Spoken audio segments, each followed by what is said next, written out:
when I was a little girl, I would always Friday nights be blessed by my parents. May God watch over you. May God guard you.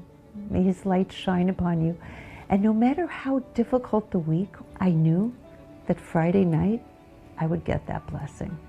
I can close my eyes today and I can still hear my parents giving me that blessing. It sustains me. It energizes me. The most priceless commodity is that time. It's the time that we have together. And not just time, it's like time that's undistracted, and it's time where everyone can pay each other proper attention. And that feels like the most precious tool in terms of family building and parenting.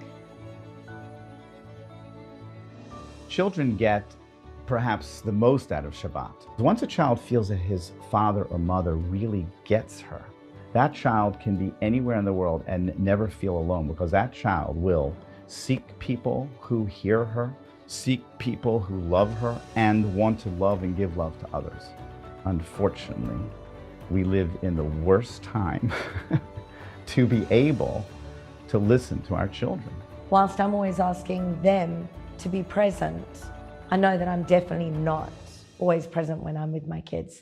I don't know how I could run at the pace I run at without Shabbat.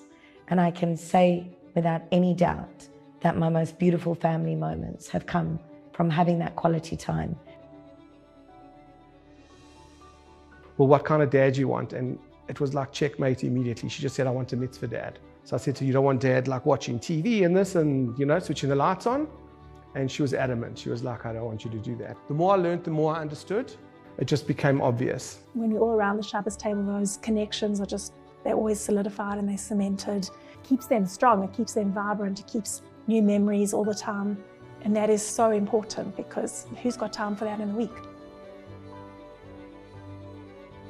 It doesn't happen because you say, okay, go.